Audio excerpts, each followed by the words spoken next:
Hello everyone, welcome to my today's lecture. So today we will discuss a very important topic, your most asked, most demanded topic, that is what are the benefits of doing an MCA. You all are going to do MCA, right? So you should know what are the benefits of doing MCA. So this is all about the today's video. First and foremost thing that this video is a general purpose video. So those who are not preparing for WBJK will also watch this video. That's why I have decided to make this video in Hindi. Now let me clarify, I am not good at all in Hindi, but I will try my best. So let's see. So पहली बात तो यही है कि what is the purpose of making this video. आप लोगों में से बहुत सारे लोग जो लोग इस साल या फिर अगले साल वेरियस एमसीए एंट्रेंस एग्जामिनेशन जैसे कि नीम सेट, जेका, CUET या फिर कोई और एमसीए एंट्रेंस एग्जामिनेशन के लिए तैयारी कर रहे हो, है ना, तो उन लोगों के लिए ये वीडियो एक आई ओपनिंग सेशन होगा.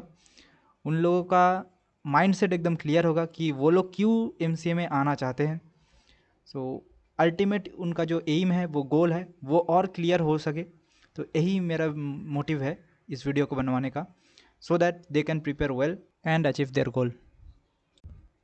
So the very first benefit that you will get after doing an MCA is you will be an engineer.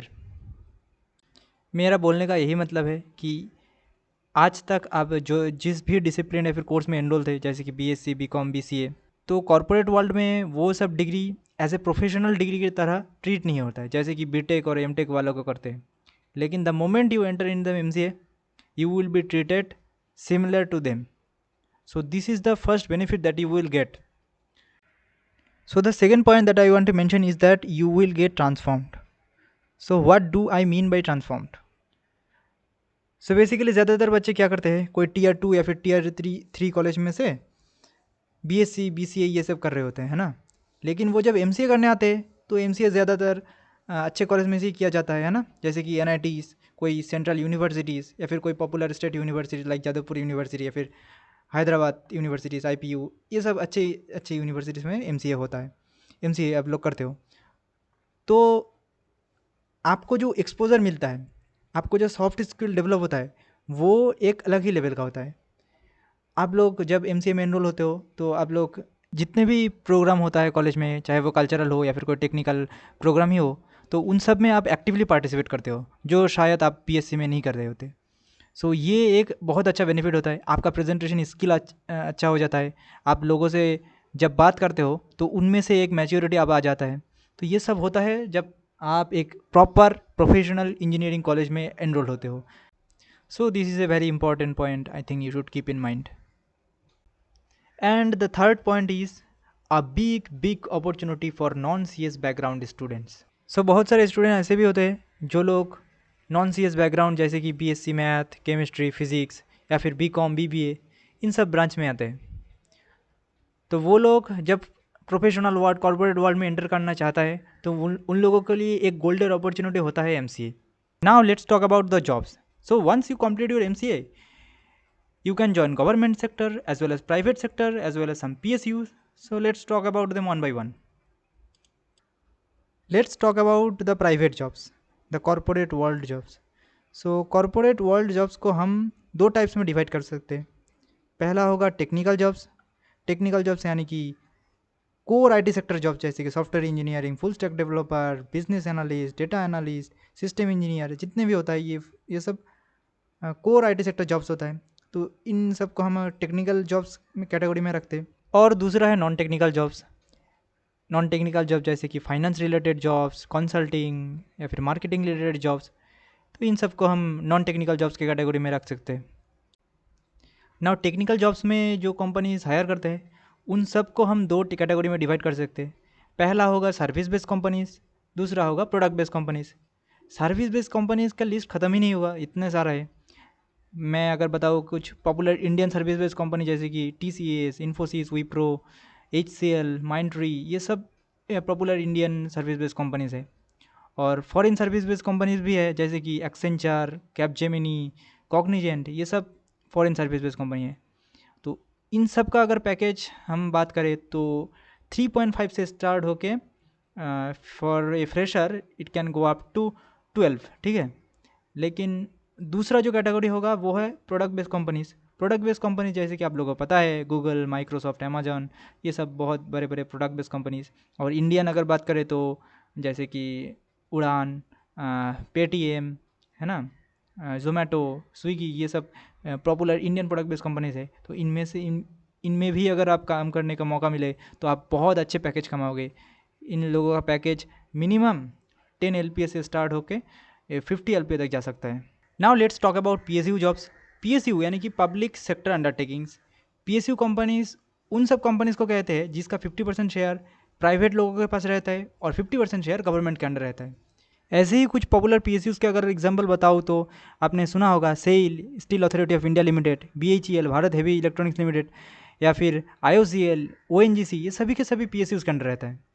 तो ये PSU जब हायर करते हैं, ज़्यादातर कंपनीज बीटेक के साथ साथ MCA को भी हायर करता है। कुछ कुछ कंपनी है जो MCA को प्रेफर नहीं करता है, लेकिन ज़्यादातर कंपनीज MCA को भी हायर करता है। तो इन PSUs में जॉब करने के लिए आपको ज़्यादातर कंपनीज तो गेट के थ्रू ही हायरिंग लेता है, यानी कि आपको गेट क्वालिफाई करना होगा अच्छे मार्क्स से, तो आप PSUs में एंटर कर सकते हैं। या फिर कुछ कुछ कंपनी जैसे कि NIC, नीलेट, ये सब कंपनी खुद का ही एग्ज़ाम कंडक्ट करवाता है।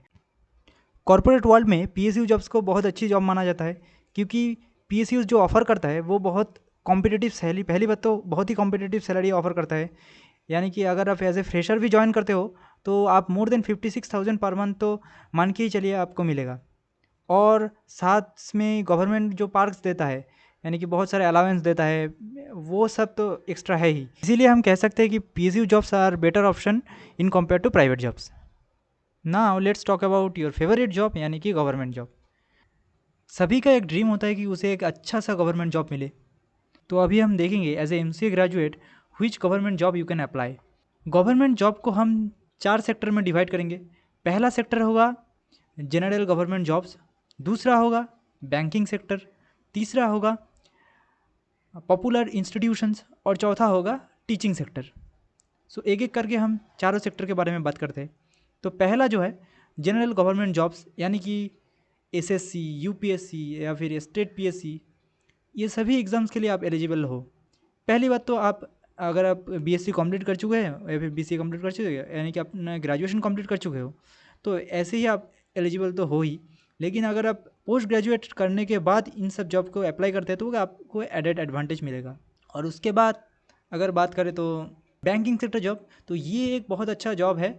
आप as a MCA graduate, particularly for the MCA students and BTech students also, banking sector में एक पोस्ट होता है स्पेशलिस्ट ऑफिसर, SO कहते हैं, बैंक SO। तो हर एक बैंक पार्टिकुलर पोजीशन के लिए हर साल वैकेंसी निकालता है, और उसका जो सैलरी होता है वो काफ़ी अट्रैक्टिव होता है। उनका पहली बात तो उसका जॉब प्रोफाइल अगर बात करें तो वो IT सेक्टर में जो जॉब आपको मिलेगा वही जॉब आपको बैंकिंग सेक्टर में जाके ही करना पड़ेगा। यानी कि उनका सॉफ्टवेयर मेंटेनेंस, उसका डेटाबेस मेंटेनेंस, ये सब काम बैंकिंग सेक्टर में भी होता है। तो इन सभी पोजीशन में वो लोग हायरिंग निकालता है। So you can join banking sector as a specialist officer, and actually they offer a very competitive salary. The salary actually depends upon the bank which you are working on. If you are working in a good government bank, yani ki like SBI, CBI, so obviously they will offer more than those private sector banks, right? But yes, you can expect 10 LPA plus salary for this position.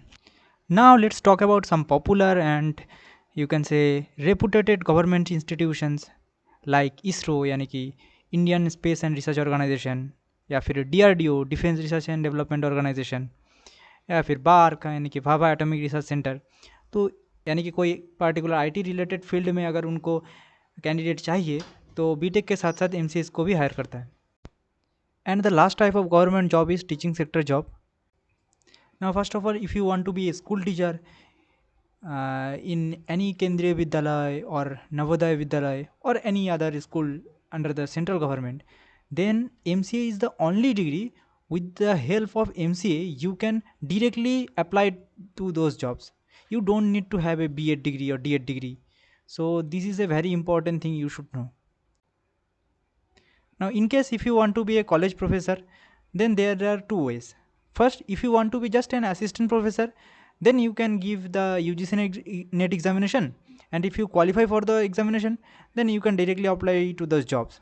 Now if you want to be a professor, then you must complete your PhD and then can apply to those jobs. And the last benefit that I want to mention is you can opt for higher education.